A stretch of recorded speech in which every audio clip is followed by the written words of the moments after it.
suasana mahsyar. Pertama jawabannya wallahu taala a'lam bissawab, karena memang kita belum ke sana. Karena wallahu a'lam itu Allah yang tahu. Maka kita tanyakan kepada Allah, Allah turunkanlah kemudian paparan dalam ayat-ayat Al-Qur'an. Baik. Tentang suasana itu diturunkan satu surah ke-75, surah Al-Qiyamah. Persiapannya diturunkan surah Al-Waqi'ah, surah ke-56.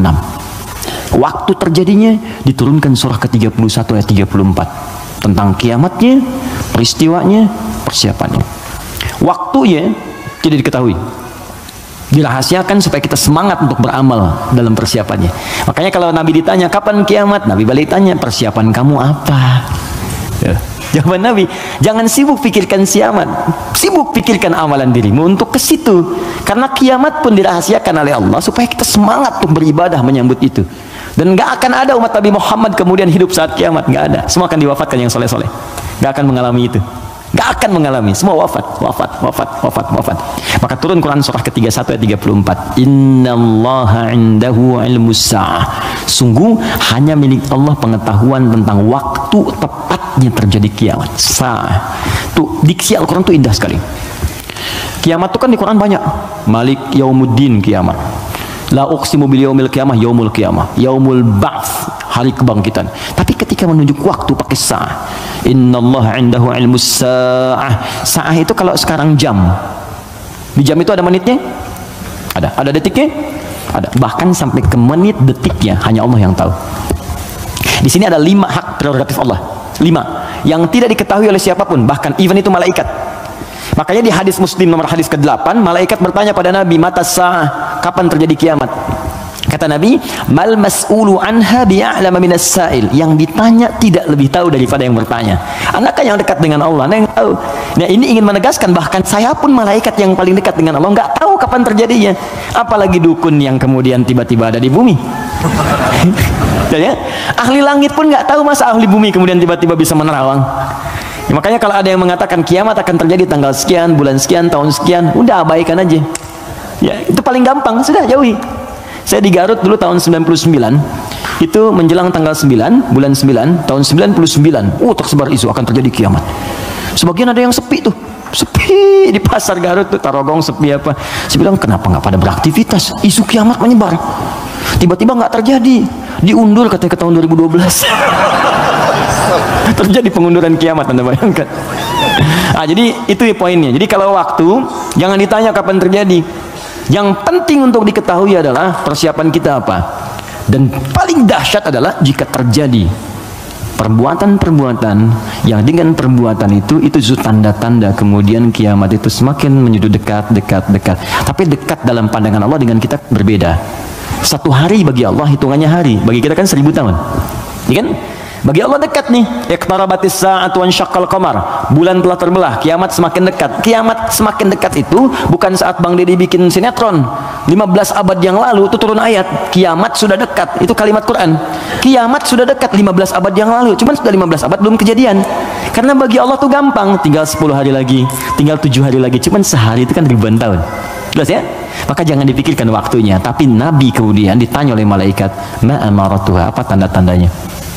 Ya, idza talidal amatu rabbataha, jika sudah budak melahirkan tuannya, wa antaral hufatal arata, ya, jika seorang budak melahirkan tuannya, jika engkau melihat seorang penggembala bertelanjang kaki, telanjang dada, kemudian berlomba-lomba meninggikan bangunan, ya, budak melahirkan tuannya, itu ada yang menyebutkan suasana sudah mulai terbalik. Halal dianggap haram, haram dianggap halal, yang benar jadi salah, yang salah jadi benar, yang benar dibikin disertasi, dibikin tulisan ilmiah, ya, tiba-tiba dikalahkan oleh yang salah, kan? Yang salah kemudian menyebar, jadi dianggap biasa. Jika sudah maksiat tingkat yang tinggi dianggap biasa, bukan yang rendah. Zina itu min sab'il mubiqat, 7 yang menyebabkan kehancuran, dosanya besar. Zina itu seperti pembunuhan, dosa besar. Makanya kalau ada yang menghalalkan dosa besar dianggap murtad, keluar dari Islam, dan dia harus bertobat. Makanya kita dorong dengan doa, diarahkan lagi, kan? Mungkin karena ketidaktahuannya, kan? Jadi cara berpikirnya demikian. Saya tidak mengajarkan mencela, saya menjauhi itu. Ya, kita ajarkan dengan perasaan baik, kita doakan, tak ajarin lagi sepanjang dia masih hidup. Jadi kalau ada teman-teman yang diajak oleh orang lain terpengaruhi, kita sepanjang kita hidup supaya kita saat ditanya oleh Allah dengan jawaban kita itu aja. Ya.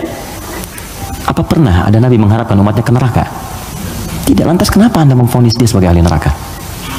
Alih-alih kita vonis, kenapa nggak kita doakan? Allah itu maha kasih, bukan hanya maha menghukum. Rahmat Allah lebih luas daripada hukumannya. Kenapa sekarang banyak sifat hukuman ditampilkan, kasih sayangnya dihilangkan? Yalah, doakan, share kebaikan, doakan saudari kita, doakan saudara kita, ajak kepada yang baik. Kalau ada berbuat maksiat, sampaikan. Bukan cuma kamu aja yang pernah bermaksiat. Yang lebih buruk daripada kamu pernah ada dan dia tobat. Masa orang jahiliyah tobat, kamu yang bukan jahiliyah nggak tobat? Nggak keren gitu. Bagaimana kalau wafat dalam keadaan maksiat? Apa kamu rela ibumu yang sudah mengandungmu melihat anak yang berbuat seperti ini? Kalau kamu kira-kira punya anak, mau nggak kira-kira anak kamu berbuat seperti ini? Seperti itu aja. Jadi ketika ada seorang minta izin untuk berzina, boleh nggak saya berzina ya Rasulullah? Ya, kata Nabi, bagaimana kalau kemudian ibumu berbuat seperti itu? Bagaimana kalau ibumu dizinai? Bapakmu dizinai? Oh, jangan ya Rasulullah. Ya, itu yang kamu zinai itu boleh jadi kemudian dia ibu bagi anak-anak orang lain. Seperti itu cara berpikirnya. Jadi kalau kita selalu mengangkat orang untuk mengarahkan pada kebaikan, maka dakwah ini akan semakin luas diterima dalam kemuliaan dan beban kita pun akan berkurang. Ada saatnya hitam putih itu mesti muncul dalam perkara tauhid. Tauhid itu nggak ada abu-abu, hitam putih. Allah Tuhan, yang lain bukan. Selesai. Tapi fikih itu fleksibel untuk memberikan kemudahan. Sholat nggak bisa berdiri, duduk. Nggak bisa duduk, berbaring. Berbaring sulit, bergerak. Bergerak sulit, berkedip kan? Berkedip sulit, disolatkan. Semua ada turunannya. Ya, selesai sampai tuntas. Oke? Jadi waktu tidak ada yang tahu. Suasana disampaikan supaya kita merasakan dahsyatnya itu. Turun surah Al-Qiyamah. La uqsimu biyaumil qiyamah. Quran surah 75. Wa la uqsimu bin nafsil lawwamah. Kata Allah, saya bersumpah kiamat pasti terjadi. Dan saya bersumpah pada saat itu banyak yang menyesal dan mencela dirinya. Lawamah itu pencela. Mencela, aduh kenapa saya nggak begini, nyesel saya begini. Sama kayak Anda misalnya punya masalah dengan pasangan, Anda marah-marah sama istri. Setelah itu Anda menyesal, ya kenapa saya mesti marah sih? Kau jelaskan, duduk dengan tenang juga bisa. Kenapa saya marah ya, saya menyesal ya Allah.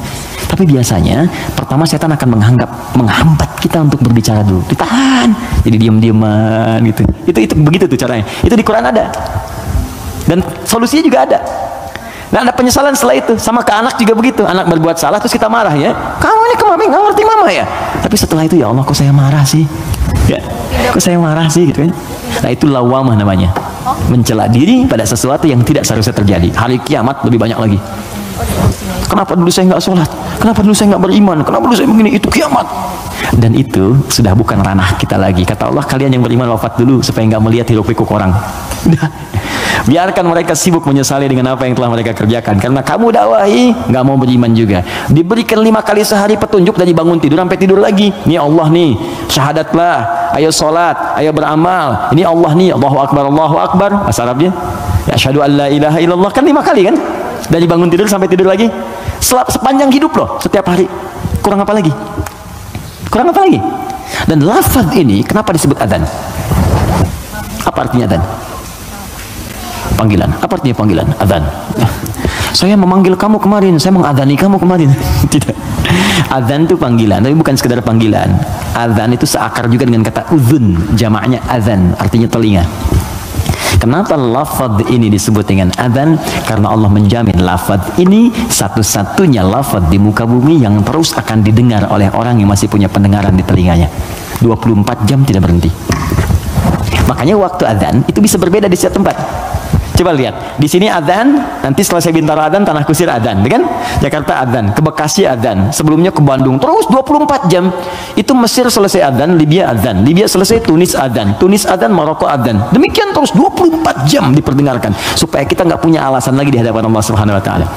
Makanya orang-orang yang nggak mau beriman sampai dengan kiamat dalam persepsi kita umat Islam, nanti yang beriman diwafatkan dulu supaya kamu nggak capek lagi melihat hidup pikuk mereka.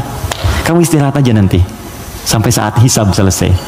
Jadi begitu kiamat terjadi, kacau semuanya. Yang sedang disebutkan di surat Abasa itu, ya, bagaimana seorang yang mengandung tiba-tiba bisa keguguran. Ya yauma yafirul mar'u min akhi wa ummihi wa abi wa fasilatihi tuwi, ya, wa man fil ardi jami'a. Semua orang nggak akan ingat, Pak. Kata Al-Quran saking dahsyat, jangankan gini ya, maaf. Gempa terjadi. Apa Anda masih bisa ingat dengan teman-teman ini?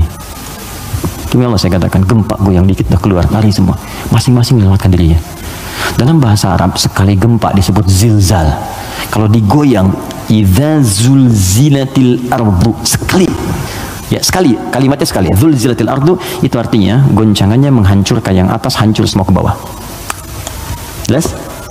Tapi kalau disebutkan 2 kali, kalimat keduanya bentuknya bisa verb, kata kerja, atau juga noun, bisa kata benda, bisa fi'il, awas, bisa isim, kata kerja atau kata benda. Fokus. Kalau kata kerja diulang 2 kali. Idza zulzilatil ardu zulzilat. Kalau kata benda untuk menunjukkan suasana hancur semua bendanya pakai kata benda zilzal. Idza zulzilatil ardu zilzalaha. Kalau disebutkan 2 kali itu bukan yang atas hancur ke bawah, tapi yang di bawah naik semua ke atas. Push. Kata Allah, kalau semua orang sudah nggak peduli dan menganggap biasa gempa-gempa dengan skala-skala tinggi yang menghancurkan yang atas hancur ke bawah, sudah nggak peduli dianggap biasa. Udah jadi berita aja, gempa Ambon sekian, gempa Palu sekian, gempa Aceh sekian, gempa sudah biasa. Nanti saya akan datangkan gempa yang tidak biasa yang membuat semua orang baru merasakan apa yang terjadi. Saya naikkan semua yang dibawa ke atas. Wa akhrajatil ardu athqalaha. Baru orang berkata, wa qalal insanu malah. Ini ada apa ya? Ada apa ya? Anda ini dikasih gempa biasa aja, yang biasa, itu semua keluar, lari. Bursa efek keluar, yang di pegawai ini keluar, pekerjaan kantor ini keluar semua karena ketakutan. Nanti mau lari kemana? Karena yang di bawah ini diangkat ke atas semua. Saat itu kita sudah nggak ada. Sudah nggak ada. Karena orang beriman oleh Allah tuh diistirahatkan. Istirahat dulu aja, biar hancur semua dulu, baru dibangunkan lagi, muncul lagi. Itu di surah Qiyamah. Al-Qiyamah, suasananya di Abasa ada, terus cara berbekalnya bukalah kemudian surah Al-Waqi'ah. Makanya sering kita diminta baca Al-Waqi'ah. Kan berurut tuh, 55, 56, 57 kan? 55 apa? Ar-Rahman, kan? Nah, jangan dibaca saat pernikahan aja, ya. Saat lamaran baca Ar-Rahman. Sekarang tuh keren, tapi saya senang bagus-bagus sekarang pakai Al-Quran, ya. Sampai ada seorang kiai kedatangan 3 orang, ya, untuk melamar putrinya, cantik, bagus, soleha. 3 orang datang melamar, pertanyaan pertama Quran. Anda siapa namanya? Saya Anas, Pak. Bagus, baca surat Anas. Ya, bagus. Yang kedua, siapa namanya? Saya Torik, Pak. Saya baca At-Torik. Baca, bagus. Yang kedua belum disuruh, udah pucat tuh. Adik siapa namanya? Saya Imron, Pak. Tapi dia pintar. Tapi panggilan sehari-hari kulhu, Pak. Ya Allah, udah sini. Oke, jelas ya Mas Bim ya? Oke, jadi baca surat Al-Waqi'ah untuk berbekal. Wa ashabul yamini wa ashabul yamin. Yang pegang tangan di tangan kanannya saat kiamat itu enak banget, tinggal menikmati surganya. Ada yang pertamanya sabiqun as-sabiqun, yang duluan masuk surga. Tapi mereka golongan sedikit. Jangan diratapi ya sedikit saya nggak masuk. Bukan, masuklah ke dalam golongan sedikit itu. Nanti ditafsir di ayat lain, bagaimana cara masuk ke dalam golongan itu? Ditafsir di An-Nisa, Quran surah keempat ayat 69, paling kanan pertengahan.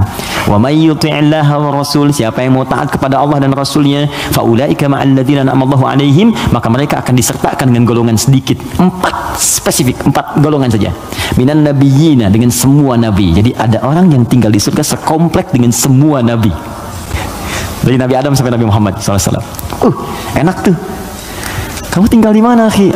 Surga biasa. Tangannya siapa? Ya, depan saya Nabi Ibrahim. Masya Allah. Belakang saya Nabi Musa. Samping kiri saya tuh ganteng-ganteng Nabi. Dulu kan ente nonton ganteng-ganteng serigala. Ganteng-ganteng Nabi. Nabi Yusuf. Kanan saya Nabi Muhammad SAW. Nah, itu yang bisa menyatu dengan itu 3 golongan. Ya, siapa dia? As-siddiqina wasyuhada'i was-salihin. Siddiqin itu orang jujur. Yang dimaksud jujur di sini adalah jujur mempraktekkan bimbingan Quran dimanapun dia berada. Anda misalnya aktif di dewan, kata Quran jujur, praktekkan jujur, benar, jaga kebenaran, tawadhu, sabar, praktekkan semuanya. Sampai wafat gak apa-apa, capek itu wajar. Capek itu emang dunia untuk capek. Dunia itu tidur aja capek. Sementara aja. Nanti kalau sudah selesai, tenang kita. Dunia ini capek, sedang tidur dibangunin capek. Nanti kalau udah selesai, nggak akan bisa dibangunin lagi. Bener? Memang tempatnya capek, baru tidur, bangun lagi. Ntar kalau udah tugas kita selesai, beres, tinggal nunggu aja akhirnya begitu selesai. Wah enak, nggak akan bangun lagi. Kalau udah selesai, dibangunin juga percuma, nggak akan bangun. Nah udah istirahat, waktunya tiba. Nggak apa-apa, capek dulu aja. Ada waktunya kita tinggal menunun dan mendapatkan apa yang kita telah tenun selama ini. Tenun di dunia, dan panen saat kita kembali kepada Allah. Makanya orang-orang baik itu saat meninggal itu ditampakkan pahalanya. Sehingga itu oh ya betul. Nah, jadi saat mendapatkan itu, penampakan pahala, tenang dia, nyaman. Karena nyaman itu udah nggak ingat meninggal. Karena nggak ingat itulah perasaannya tenang, seakan-akan tenang, nggak sadar, udah lepas dari rohnya. Itu ada di Quran di surah ke 89 ya, di 89 di ayat ke-27 sampai 30. Al-Fajr. Ya ayyatuhan nafsul mutmainnah irji'i ila rabbika radiyatan mardiyah. Hei jiwa yang sedang tenang ya tenang aja, tenang lihat pahalanya. Banyak ya Allah, alhamdulillah. Lagi tenang begini tiba-tiba diambil ya nyawanya. Selesai. Irji'i ila rabbika radiyatan mardiyah. Cepat pulang sini kepada Rabbmu. Aku ridha dengan amalmu, engkau pun akan ridha dengan pemberianku. Fadkhuli fi ibadi, engkau masuk dalam golongan hambaku terbatas. Wadkhuli jannati, aku siapkan surga untukmu dari sekarang.